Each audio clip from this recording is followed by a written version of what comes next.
Andhra Pradesh assembly ఎన్నికల నగారా మోగింది. సార్వత్రిక ఎన్నికలతో పాటుగా ఏపీ అసెంబ్లీ ఎన్నికలకు కేంద్ర ఎన్నికల సంఘం షెడ్యూల్ వెలువరించింది. 4వ దశలో ఏపీలో ఎన్నికలు జరగనున్నాయి. షెడ్యూల్ ప్రకారం చూస్తే ఏప్రిల్ 18న ఎన్నికల నోటిఫికేషన్ విడుదల చేస్తారు. నామినేషన్ల దాఖలుకు ఏప్రిల్ 25 వరకు అవకాశం కల్పించారు. ఏప్రిల్ 26న నామినేషన్ల పరిశీలన ఉంటుంది. నామినేషన్ల ఉపశమనకు ఏప్రిల్ 29 వరకు గడువు ఇచ్చారు. ఏపీలోని 175 అసెంబ్లీ 25 ఎంపీ స్థానాలకు మే 13న ఎన్నికలు జరగనుండగా జూన్ 4న ఫలితాలు వెల్లడి కానున్నాయి.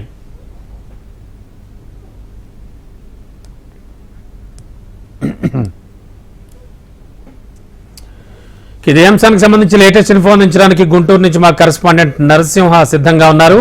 నరసింహ, ఏం జరుగుతోంది? పార్టీలు ఏం ఆలోచిస్తూ ఉన్నాయి? అంటే దాదాపు 2 నెలల వరకు కూడా సమయం ఉంది.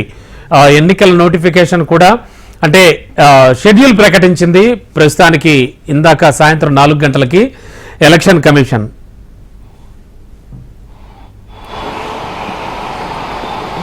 రమణ, దేశవ్యాప్తంగా కూడా ఎన్నికల కమిషన్ 7 దశలుగా కూడా ఎన్నికలు జరపనట్టు కూడా చెప్పింది. ఇందులో భాగంగా ఆంధ్రప్రదేశ్కి 4వ విడత ఎన్నికలు జరగనట్టు కూడా మనం చెప్పుకోవచ్చు. అయితే ప్రధానంగా కూడా మనం చూస్తే కూడా ఎన్నికల నోటిఫికేషన్ ఈరోజు రావడం జరిగింది.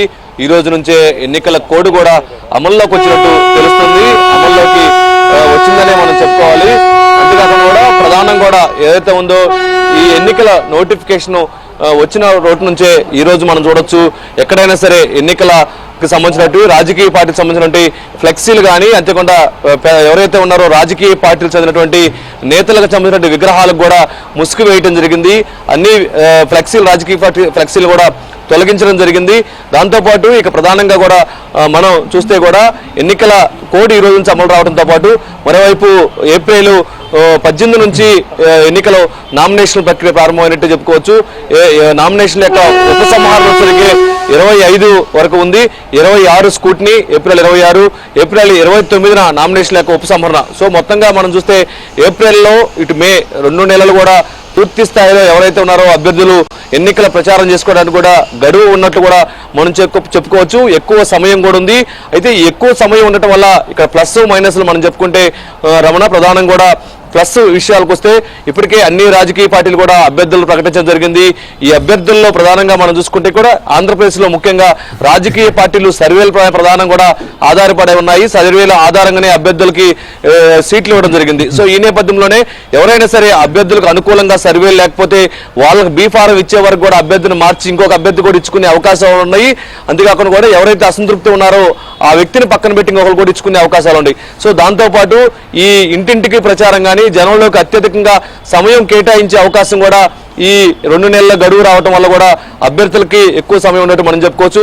ఇక మైనస్లు మనం చూస్తే కూడా ఏదైతే ఉందో ముఖ్యంగా ప్రధానం కూడా ఎవరైనా వ్యాపారస్తులకు కానీ ఎవరైనా ఎక్కువ నగదు బదిలీల విషయంలో కొంత ఇబ్బందులు పడే అవకాశాలు ఉంటాయి.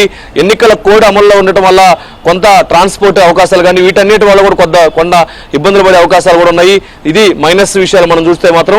మొత్తంగా మనం చూస్తే మాత్రం ఎన్నికల నోటిఫికేషన్ రావడంతో, ఎన్నికల కోడ్ అమల్లోకి రావడంతో కూడా ఒకసారిగా రాజకీయాలు హీటెక్కాయి. మరోవైపు రాజకీయ పార్టీలు కూడా ఇక పోటాపోటీగా కూడా ఈ ఎన్నికల ప్రచారంలోకి చేసుకునే అవకాశాలు అయితే కనిపిస్తున్నాయి. సో మొత్తంగా మనం చూస్తే మాత్రం ఎన్నికలకి ఇప్పటికే అన్ని రాజకీయ పార్టీలు కూడా సమాయత్తమైనట్టే మనం చెప్పుకోవచ్చు. అంతేకాకుండా కూడా ఇక ఏదైతే ఉందో ఎన్నికలు చూస్తే మాత్రం మే 13న ఎన్నికలు జరగనున్నాయి.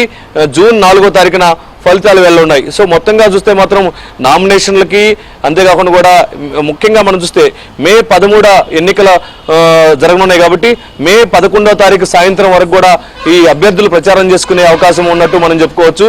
సో మొత్తంగా చూస్తే మాత్రం ఏప్రిల్లోనేమో నామినేషన్ల ప్రక్రియ జరగనుంది, మే నెలలోనేమో ఎన్నికలు జరగనున్నాయి, ఇక జూన్ నెలలోనేమో ఫలితాలు రానున్నాయి. సో మొత్తంగా చూస్తే మాత్రం 2 నెలల గడువు ఎక్కువ సమయం రావడం కూడా కొంత అభ్యర్థులకి వెసులుబాటు ఉన్నట్టు కూడా మనం చెప్పుకోవచ్చు. Ramana, okay, thank you.